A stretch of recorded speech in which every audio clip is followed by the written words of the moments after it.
Hello, everyone. Thank you all for coming back to the Love and Betrayal channel. Today, I have a new and quite interesting story to share with you. The man who married me twice. They say every love story is unique, but mine, it was divided into two parts. The version I remembered and the one he made me forget. His name was Damien Cross, sharp suit, sharp smile, sharp mind. He could walk into a room and silence it, not with power, but with presence. And he was my husband for 5 years. Or at least, that's what I believed. We met at a charity gala. I was an art teacher volunteering for a fundraiser. He was the keynote speaker, a tech entrepreneur who had built an empire before 30. Our eyes met over wine. He made me laugh. He remembered small details. He called 2 days later, not 3, 2. Everything felt right. Within 6 months, we were married, a small wedding in Italy, just the two of us and a photographer he hired. Intimate, he called it, just for us. I didn't argue. I was in love, head over heels. And Damien, he knew how to make you feel like you were the only one in the world. We lived in an elegant townhouse, and he worked from home most days, always in his study, door half closed, mumbling into phone calls in languages I didn't recognize. But I didn't question it. He said he handled international investments. I trusted him, until the night I found the earring.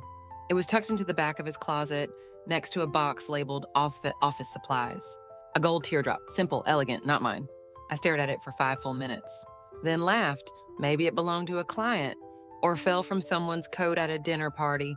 I didn't jump to conclusions, but I should have. Days passed, then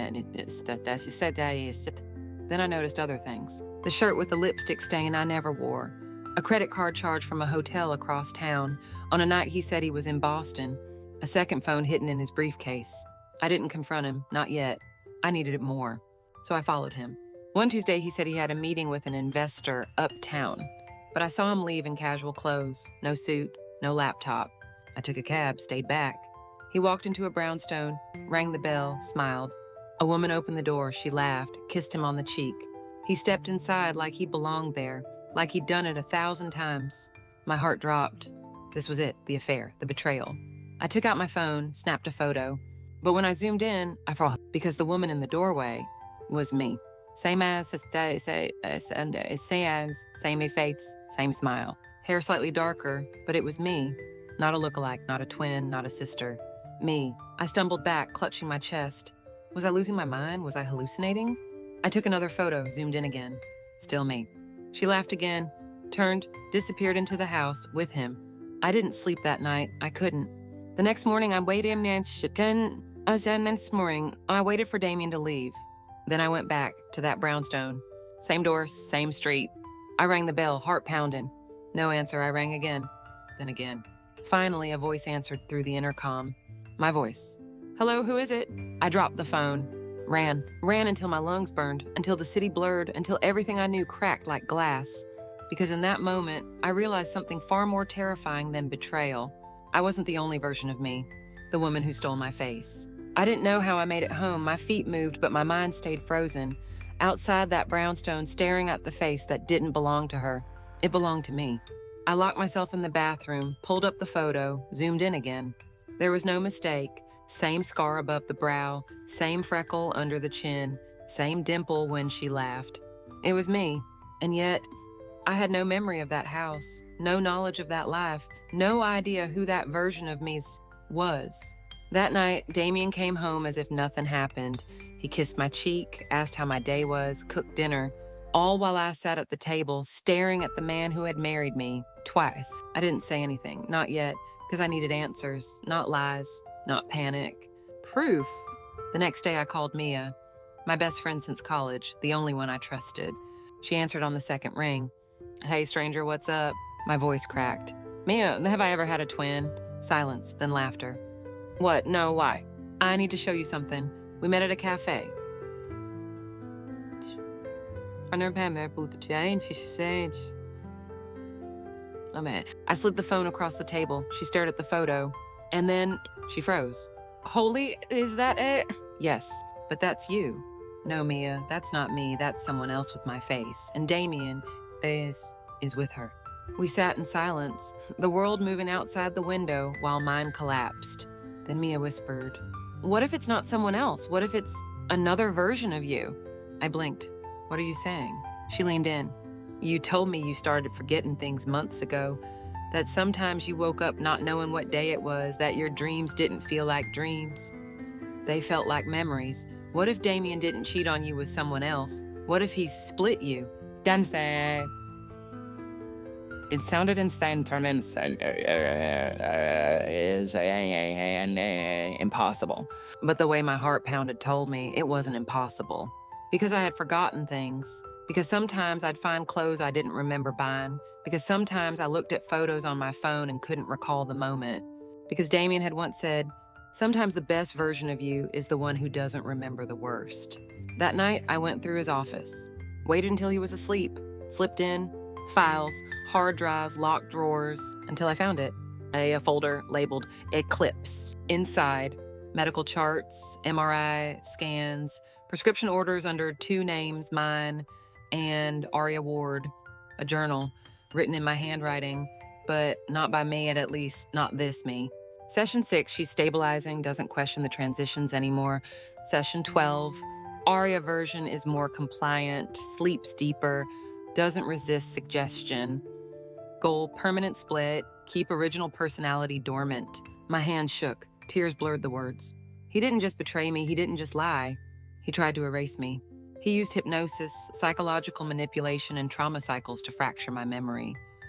Then created a second version of me, obedient, forgetful, and easy to control. He didn't have a second wife, he built her out of me. I ran into the bathroom, looked at myself in the mirror, and for the first time, I didn't know who I was. Which version was I, the original, the replacement, or something in between? And if he had done this once, how many times had he done it before? The next morning, I left the house without a word. I didn't pack. I didn't leave a note. I just walked. Until I ended up at Mia's door. She opened it.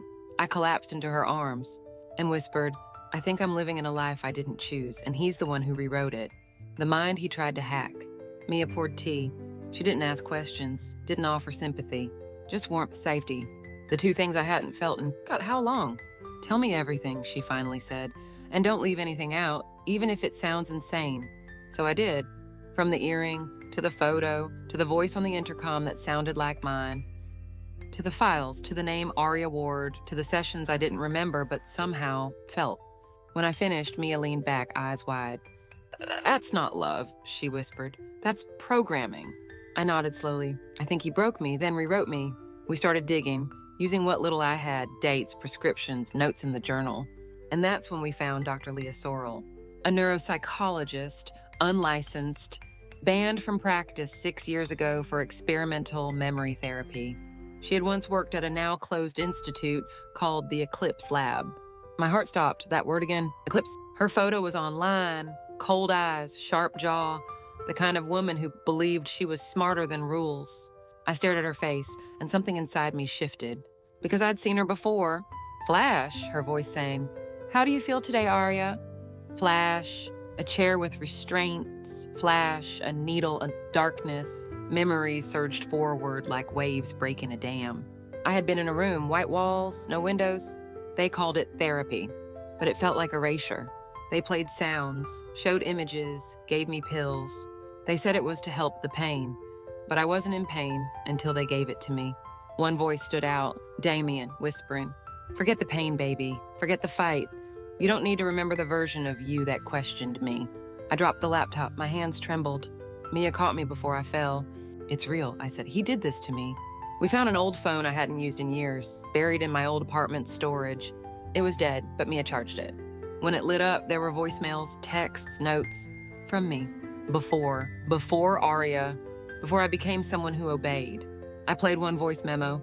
Note to self, if anything happens, if I disappear or change, you were right to be afraid. Damien isn't who he says he is, and if you forget this, it means he got to you. My knees gave out. Because that voice, shaky, desperate, terrified, was mine. That night, I looked at the mirror again, no longer wondering who I was. Now I knew. I was the original, the fighter, the one who screamed in the dark. And Aria?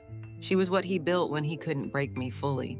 I grabbed a pen, opened a notebook, and began to write. My name is Betrayal. I stopped, because for the first time, I had to choose what name I would carry forward. The name he gave me or the one I'd forgotten. I closed the book.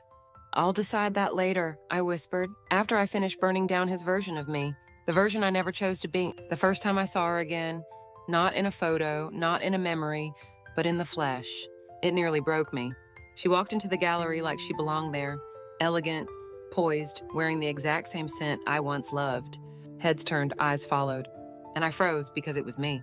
Same eyes, same hair, same smile Damien used to say lit up every room. But it wasn't me, it was her. Aria. She didn't see me at first, until I stepped out of the shadow, and when our eyes met, she smiled, like we were old friends. Hi, she said, soft and sweet, like she hadn't stolen my face, my life, my husband. I couldn't speak, just stared, my entire body screaming. Fight, freeze, flee, but I stayed still because I needed answers. She tilted her head. You look familiar. Do I know you? A knife straight through my chest. I forced a smile. You look a lot like someone I used to be. She laughed. Oh, well, I get that all the time. I guess I have one of those faces. No, darling, you have mine. Do you know Damien Cross? I asked. She lit up. Of course, he's my fiancé. That word nearly made me drop. Fiancé, not husband, so he started over again with me, but new. A version without the memory, without the pain, without the fire. How long have you known him? I asked. About 3 years now. 3 years. So that meant he had been building her even while I was still his wife. Aria, I said slowly, have you ever had memory issues? She blinked, tensed slightly, but smiled again. I used to, but Damien's been amazing. He found this doctor, Dr. Sorrell. She helped me feel whole again. My stomach churned. You feel like yourself now? I asked. She nodded, more than ever. And that's when I realized she didn't know. She wasn't my enemy. She was a prisoner, like I had been. Only worse, because she didn't even know she was in a cage. I left without another word, tears burning down my face, my heart pounding with rage. Not at her, but at him. He did this twice. Back at me as I screamed, threw things, collapsed. She doesn't even know she's me, I whispered. She thinks she's happy. She thinks she's free. Mia said nothing for a while, then whispered, maybe it's time she meets the woman who remembers everything. That night, I wrote Aria a letter. Not a threat, not a confession, just the truth. About me, about Damien, about the Eclipse program, about the lies.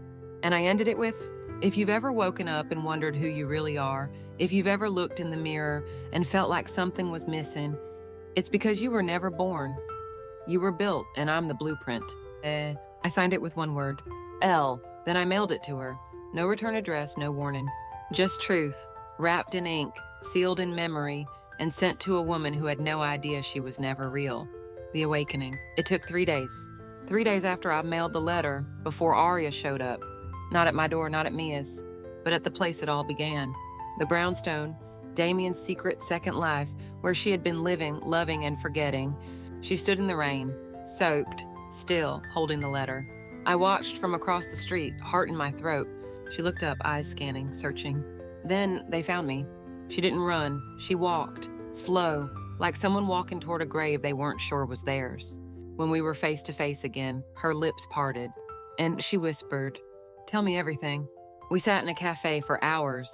I told her the truth, the memories, the lab, the hypnosis, the lies. And the fact that she was me. Tears rolled down her face, but she didn't scream, didn't deny. She simply said, that's why I never felt real. Why every time I laughed, it felt like I was echoing someone else's sound. We looked at each other, two faces, one soul, fractured, reprogrammed, fighting to be whole again.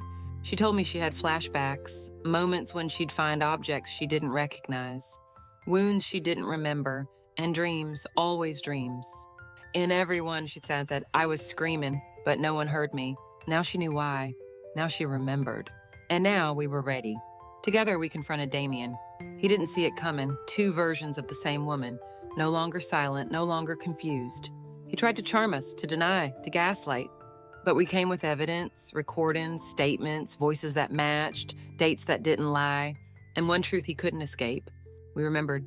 He was arrested within a week, under charges of illegal experimentation, identity manipulation, psychological abuse. The Eclipse program was exposed. Other victims came forward. The house of cards he built collapsed. In August. And for the first time, we stood not as victim and clone, but as two parts of the same truth. The ending he didn't write. We sat in court side by side. Aria and I, Elle and Aria, One woman, two timelines, one story, finally stitched together. The judge asked for a final statement. I stood up. He thought he could divide me, control me, reprogram me, but the truth is, I was never his to edit. You can't delete a woman's voice, you can't rewrite her soul, you can't marry her twice and expect her not to rise. The courtroom was silent. Then, applause from survivors, from women who saw their own story in mine, from people who believed. Damien was sentenced, years in federal prison, but that wasn't justice. Justice was walking away whole. Aria and I chose different paths. She moved to the coast, started a new name, new life, no shadows. Me, I wrote, spoke, lived, loved freely. One day I stood in front of a mirror, hair undone, face clean. And for the first time in my life, I didn't flinch, didn't question, didn't doubt. I touched the glass and smiled. You are not versions, you are whole, you are enough, and you are home, becoming someone I was never allowed to be. 6 months had passed since the trial, since Damien was taken away in handcuffs, since Aria and I stopped being versions of a broken story and became women who rewrote our own ending. But healing doesn't come with a gavel, it comes in silence, in the way you learn to breathe again without wondering if every breath is real. Some days I still woke up expecting to hear his voice, expecting to feel that lingering grip of control. But there was no voice, no grip, only sunlight and the sound of my own heartbeat, finally mine again. I started therapy, real therapy, where I wasn't told what to remember, but asked what I wanted to keep. And I chose carefully. I kept the memory of my mother's lullaby, the feeling of rain on my childhood porch, the first time I held a paintbrush at 7 and knew I was alive. I let go of Damien's laughter, of his whispers, of the mirror he built for me that only reflected who he wanted me to be. Aria and I spoke often. We sent voice notes, not to relive the past, but to remind each other, you're here and you're real. Don't let anyone edit that again. One evening, I visited the old lab, now abandoned. I stood outside, breathing in the silence, and I smiled, because this was the place they tried to split me, but also the place where I found the power of remembering. Mia visited me the next weekend. She brought tea and a gift. A small locket. Inside was a mirror, and on the back engraved, "You were never broken, just hidden." That night I opened my laptop, blank document, cursor blinking, like a heartbeat waiting for direction. And I began to write. My name is Ellen Monroe. I was rewritten, rebuilt, rebranded.